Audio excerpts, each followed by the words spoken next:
What's going on, everybody, and welcome back to Sports Talk Buffalo. The NHL trade deadline has come and gone, and with that, the Buffalo Sabres have traded two of the big three names that we expected them to trade leading up to the draft.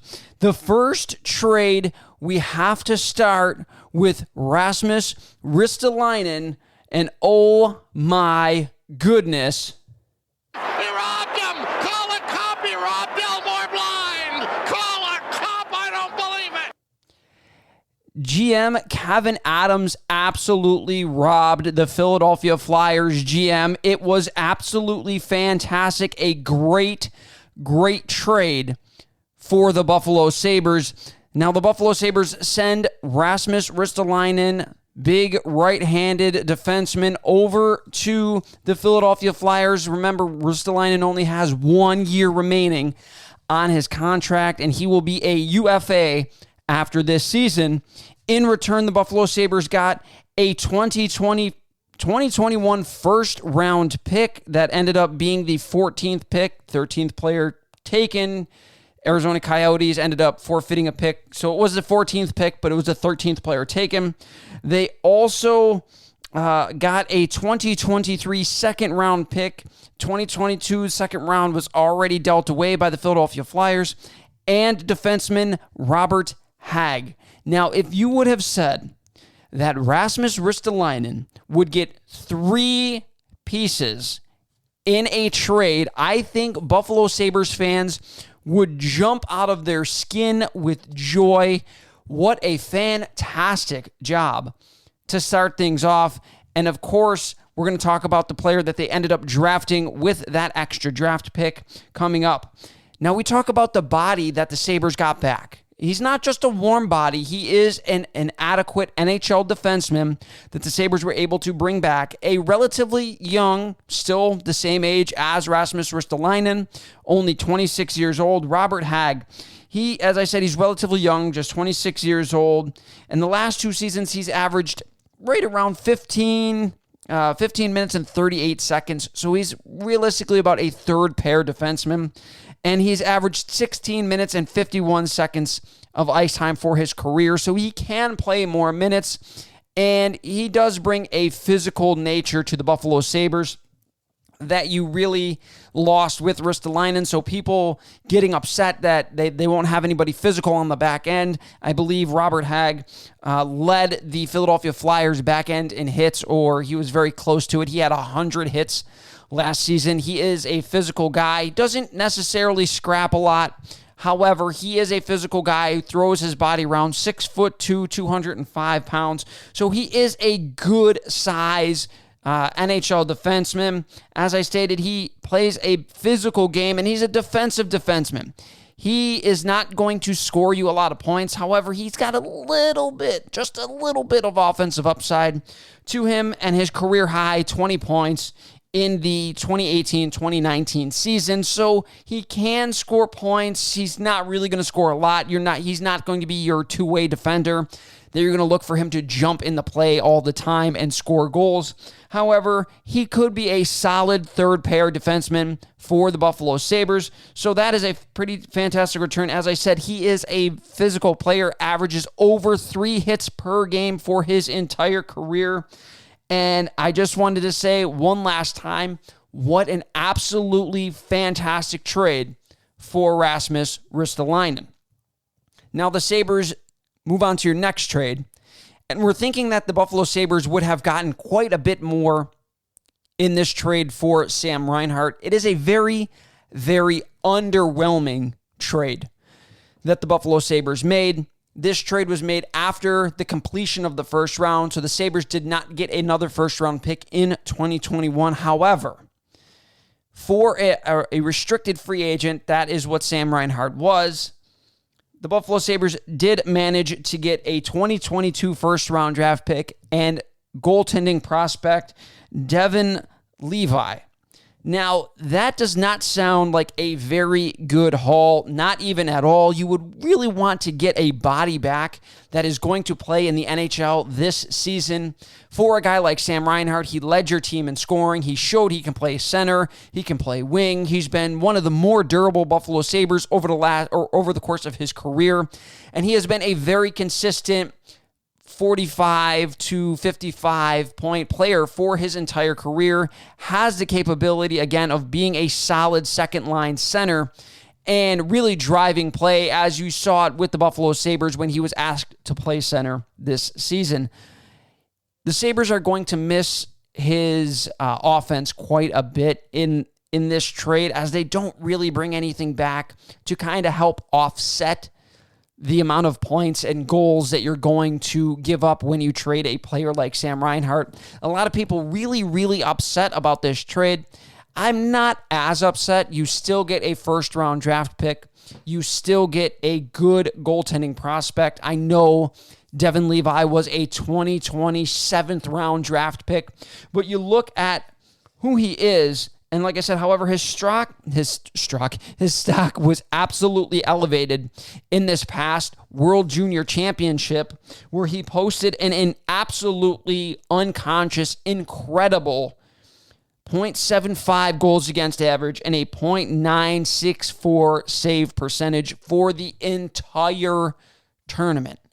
Devin Levi, yes, he was an afterthought in his draft. However, if he would have re-entered the draft this year, or if he would have had a tournament like that before the draft, he probably would have been a second and or third round pick. From what I've read, he has first round talent. However, he does not have first round height. That is the thing that people are going to knock him a lot on, as Devin Levi is just 6 feet tall. However, he is a very athletic goaltender. He has very strong lateral movement. He can get side to side very fast. He makes acrobatic saves look routine, and he's very good at tracking the puck. As I watched a few videos of him, he looks like a very, very solid prospect, and it made me feel just a little bit better about the return that we got from the Sam Reinhart deal. Levi has been compared to a smaller Carey Price. That is huge praise for a guy who is a 7th-round draft pick. Again, I think the Buffalo Sabres, they didn't get everything that they could have potentially gotten or should have gotten, especially trading a guy in your conference. However, it's not as bad as it probably originally looked. As I stated, the Sabres really needed to get back at least a guy that they could plug into this roster right now and kind of try to offset some of the points that are going to be lost when you trade somebody of Sam Reinhart's caliber. We're going to jump over to the Buffalo Sabres draft. We're not going to spend a lot of time on this. We're going to do a quick overview. Now, the Buffalo Sabres did what most expected at the number 1 overall pick and drafted defenseman Owen Power at the number one overall pick.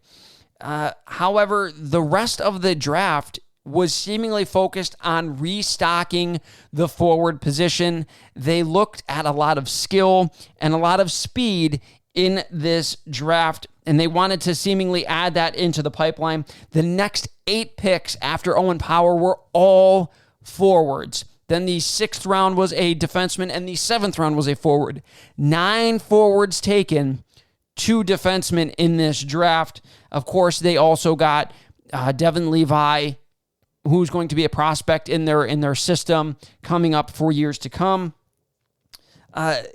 Size was clearly not an issue for the Buffalo Sabres in this draft, as the average height of these guys was just 6 feet tall, and the average weight is a staggeringly low 169 pounds. These are not very big men that the Buffalo Sabres drafted. However, again, it looks like they're focusing more on skill rather than size and physical play.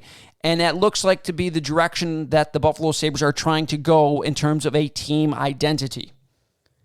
Now, the key word, I believe, in this draft is going to be patience. I think the Buffalo Sabres need to have a lot of patience, and Buffalo Sabres fans need to have a lot of patience when it comes to this draft class, as even their number one overall pick, Owen Power, is most likely going back to college. However, maybe the landscape of the Buffalo Sabres roster has him come to Buffalo right away. I don't know if that really happens. I think Power goes back to Michigan and plays another season in the NCAA. He seems like he wants to experience the entirety of college. Obviously, there were no fans allowed in the buildings last year because of COVID.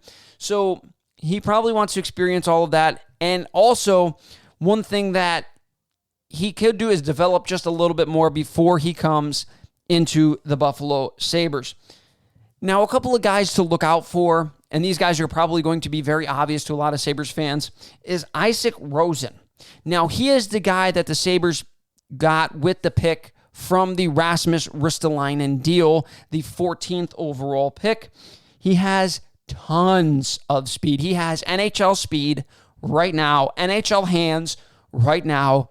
He needs to fill out his frame a little bit, and he needs to prove that he can play against grown men, as even though I just don't know if he got a lot of opportunity in the SHL. He played 22 games last season, and he scored just 1 goal. So that's going to be something that Sabres fans and coaches alike need to pay attention to moving forward. Another one is Prokhor Polotov. I don't know how to say his name. Poltapov, I think that's how you say his last name. He's a Russian. He was ranked, the Sabres got him 33. He was ranked number 18, the 18th ranked skater by New York, NHL Central Scouting, EU. He has good speed, great puck carrier, and he looks like, from what I've seen, he's unafraid to get to the front of the net, into those greasy areas, as you call them, and try to score goals that maybe aren't so pretty, rebound goals, things of that nature.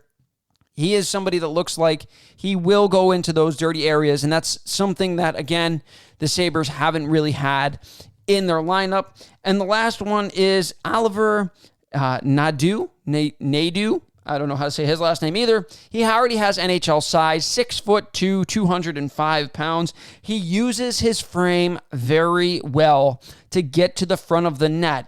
However, the one thing he's probably going to have to work on in order to make the NHL, make the jump into professional hockey, is his skating. He does not look like he is the strongest of skaters in terms of straight line speed or anything like that. So I think if he works on his foot speed, he will be fine. He could potentially threaten to be in a pro camp relatively, in a couple of years. So a couple of guys to look out for the Buffalo Sabres right there.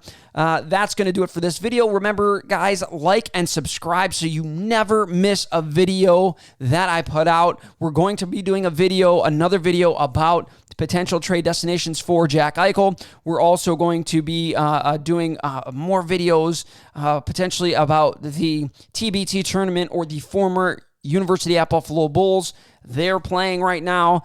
Of course, we're going to have NFL training camp that just started. All of that stuff is going to be coming up on this channel. Again, make sure you like, subscribe, ring that notification bell so you never miss a video. Thank you, guys. Have a fantastic week.